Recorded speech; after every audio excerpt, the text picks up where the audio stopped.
So this video can be viewed in two ways.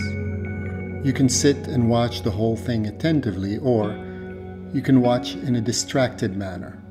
Look at the video for a few seconds, then look somewhere else at another artwork possibly, and then come back to this video and you will see that the image has changed. The video itself, it depicts several interior views of maybe even familiar Western museum spaces like the MoMA and the Met in New York, the Louvre in Paris, the Tate in London, and so on. The views are still, and they dissolve into each other very slowly. The spaces depicted are empty, and sometimes they appear very flat, as if you're looking at a fake backdrop as opposed to a real deep space. In most images, you face an entrance. In other images, you face a corner or a wall. There is a wall text, a story that accompanies this video. I'll paraphrase it. It says that at the opening of a museum in an Arab city, a proud local resident rushes the entrance, but she finds that she's unable to enter the museum. Why can't she go in? Well, this particular person, she's afraid that were she to walk in, she will hit a wall. Or were she to walk in, and where everyone else sees hanging artworks, she's afraid she will see nothing. In a way, I made this artwork because this is an experience that I'm afraid that I'm about to have every time I approach a museum in the Arab world. Just before entering these museums, I'm always anxious because I fear that I'm about to enter a stage set where everything appears deep, but in fact, it is very flat. Or I'm afraid that I will be able to enter the space, but once inside, I will see nothing, even though the museum will be filled with art masterpieces. And this is all something that I feel literally. This is not some kind of metaphor. I found some kind of help in trying to, let's say, misunderstand this feeling when I read a writer named Jalal Toufiq. And he writes about a concept called the withdrawal of tradition past a surpassing disaster. So essentially there, Jalal defines a particular kind of disaster that he calls a surpassing disaster.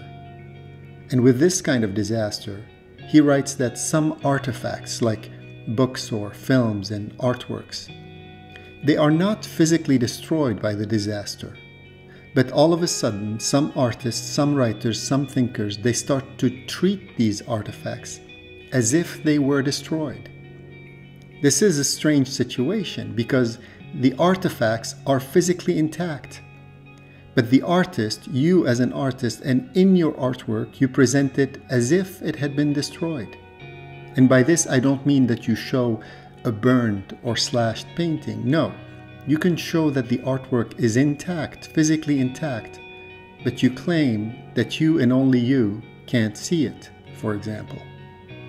Not because there's something wrong with your eyes or mind, but because the artwork itself is now affected with an invisibility. It's not available to vision, that's all, which is a lot, I suppose.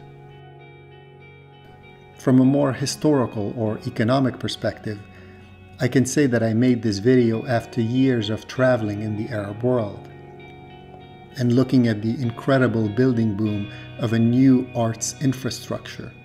Museums, schools, art fairs, art collections, and so on were emerging at a very fast pace in cities like Beirut, Dubai, Abu Dhabi, Doha. On the one hand, this building boom had an economic dimension, of course, where rich oil-producing countries were trying to diversify away from oil, and they were using art and culture as a potential engine of economic growth, which is not a bad thing in and of itself. But what if the artworks they are building these museums for have been affected with an invisibility? Due to decades of wars and disasters, that have affected the Arab world for the past few centuries. Then what kind of museums should we be building? So in many ways, this video functions like a warning. If we, and by we I mean we as Arabs in the Arab world, if we want to build museums that look like the Louvre, the Tate and the MoMA, we should be careful, because we may end up with museums that show a thing called nothing. Or we can build a museum that is attentive to this invisibility.